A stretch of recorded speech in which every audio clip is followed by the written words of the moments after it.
আজ আমি আপনাদের পরের পর্বে ফুরকিয়া থেকে পিন্ডারি গ্লেসিয়ারের উদ্দেশ্যে রওনা হওয়ার গল্প বলবো। এ গল্পে সকালবেলা উঠে চারিদিকটা প্রায় মেঘাচ্ছন্ন অবস্থা দেখলাম। সকাল একটু উঠতে দেরি হয়ে গেল।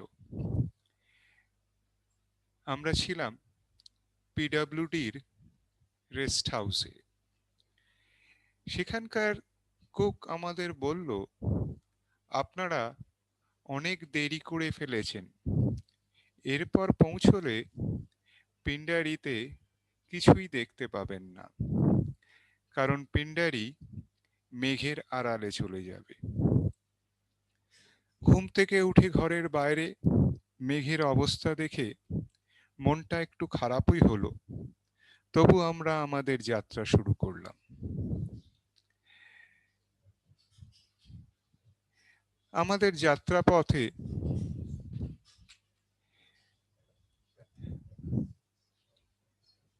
আমাদের যাত্রাপথে এরপরে শুরু হলো পিন্ডারির স্রোত শ্রেণী পিন্ডারির দৃশ্য।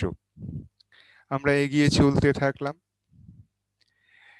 পিন্ডারিকে দেখতে দেখতে, আর পিন্ডারির দুধারের অপরূপ শোভা, যা আমি জানি না সুইজারল্যান্ড ছাড়া আর কোথাও দেখা যায় কিনা। ছোট্ট একটি দাঁড় কাক পথে সামনেই পড়ে দাঁড়িয়ে থাকলো, নড়ল না, এবং আমি সুন্দরভাবে তার একটা ছোট্ট ছবি তুলতেও পারলাম। পিন্ডারি নদীতে ভালো করে লক্ষ্য করলে বুঝতে পারবেন জলের থেকে বরফ বেশি। বরফটা তখনও জমে আছে। আমরা মে মাসের 7 থেকে 9 তারিখের মধ্যে ওখানে পৌঁছেছিলাম। এই গাছগুলি খুবই সুন্দরভাবে পুরো প্রকৃতিকে সাজিয়ে রেখেছে। এগোতে এগোতে আমরা প্রায় পিন্ডারির কাছাকাছি পৌঁছতে লাগলাম। যতই পৌঁছতে লাগলাম, যতই এগোতে লাগলাম, ততই চারিদিকের শোভা অদ্ভুতভাবে বৃদ্ধি পেতে লাগলো। সামনে অপূর্ব দর্শন এই পর্বতশৃঙ্গ, যার সম্পূর্ণ বরফ দিয়ে ঢাকা। চোখের সামনে যেন স্বর্গ। স্বর্গের বিভিন্ন ধাপ থাকে, সেরকম বরফেরও বিভিন্ন ধাপ আছে। আমার কাছে এই বরফের টুকরোগুলো শিবের জটার মতো, তাই আমি খুবই সুন্দরভাবে আনন্দ অনুভব করতে থাকলাম। দূরে নন্দা দেবী এবং সামনের অংশে নন্দা দেবী বেস ক্যাম্প যাওয়ার রাস্তা। এইখান থেকে আমাদের ডান দিকে চলে যাওয়ার কথা নন্দা দেবী বেস ক্যাম্প, আর আমরা বাঁ দিকে যাব পিন্ডারির উদ্দেশ্যে। পিন্ডারি পৌঁছানোর পর প্রথম দৃশ্য দূর থেকে পিন্ডারিকে। এই যে পিন্ডারির বরফের শৃঙ্গটি, একে অনেকটা স্টেপের মতো। এটাকে ট্রেইল পাস বলা হয়। ট্রেইল পাস দুটি পাহাড়ের খাদের মধ্যে জমে থাকা বরফের অংশ। আপনারা এখানে যে ছবিটি দেখছেন, সেই ছবিটিতে সম্পূর্ণ বরফের, এবং তাকে দেখতে ঠিক সিঁড়ির ধাপের মতো। যতই কাছে যেতে লাগলাম, ততই প্রকৃতি আরো সুন্দর হয়ে উঠল। পরের পথটা ছিল বরফের ওপর দিয়ে। বরফের ধারে গিয়ে দাঁড়ালাম। দাঁড়িয়ে মনে আনন্দ করে একটি ছবি তুললাম। নিজের ছবি অত উঁচুতে, মুখের অবস্থা এবং গলার অবস্থা যথেষ্ট খারাপ ছিল, কারণ ওই উচ্চতায় বরফ এর চাপ বা অক্সিজেনের পরিমাণ কম থাকায় রক্তচাপ একটু ঊর্ধ্ব দিকে থাকে। তাই যাওয়ার সময় রক্তচাপ মেপে যাওয়াটা খুবই উচিত কাজ। পথে যেতে ঠিক পিন্ডারি ঢোকার মুখে একটা ছোট্ট আশ্রম, সেই আশ্রমে এই বাবাজি থাকেন। এই বাবাজি এই ছোট্ট আশ্রমটিতে থাকেন এবং এর মধ্যে একটা নন্দা দেবীর মূর্তি আছে। আমি জিজ্ঞেস করেছিলাম, বাবাজি, আপনি এত উঁচুতে, এত দূরে, লোকালয়ের থেকে ভিন্ন হয়ে কিভাবে জীবনযাপন করেন? উনি আমায় বলেছিলেন, এই উপলব্ধি এমনই একটা জিনিস যা আমি তোমার সাথে ভাগ করে নিতে পারবো না, কারণ উপলব্ধি সবসময় নিজের হয়। এই ঘরটি বছরে 4 মাস বরফের তলায় থাকে, কারণ উপর থেকে অ্যাভালাঞ্চ নেমে আসে।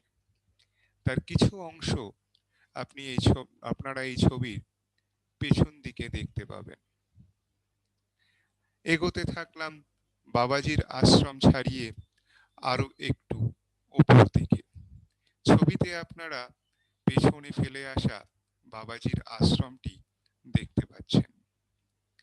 বরফের মধ্যে দিয়ে এবার হাঁটা শুরু, এবং এই স্টেপ বা ট্রেইল পাসের কাছাকাছি পৌঁছানোর চেষ্টা। যদিও আমরা ওই ট্রেল পাসে পৌঁছইনি, তার উল্টো দিকে পিন্ডারি শেষ পয়েন্টে আমাদের উদ্দেশ্য। ট্রেল পাসটা কাছে পৌঁছচ্ছিলাম, যত কাছে পৌঁছচ্ছিলাম তত তার আকর্ষণ বেড়ে যাচ্ছিল। এই যে ছোট্ট রাস্তাটি দেখতে পাচ্ছেন অনেকটা চোখের সামনে, একটু যদি উপলব্ধি করেন তাহলে বুঝতে পারবেন পেছনে ট্রেল পাসের পাশের আগে সামনে একটা ছোট্ট উঁচু একটা রাস্তা যাচ্ছে। এই রাস্তাটির ওপাশে আগে ট্রেল পাস পর্যন্ত যাওয়ার পথ ছিল, কিন্তু বিশেষ একটি ভূমিক্ষয় বা ধসের মাধ্যমে সেই রাস্তাটি বন্ধ হয়ে যায় এবং একটি নির্দিষ্ট পয়েন্টকে পিন্ডারি জিরো বলে ইন্ডিকেট করে রাখা আছে।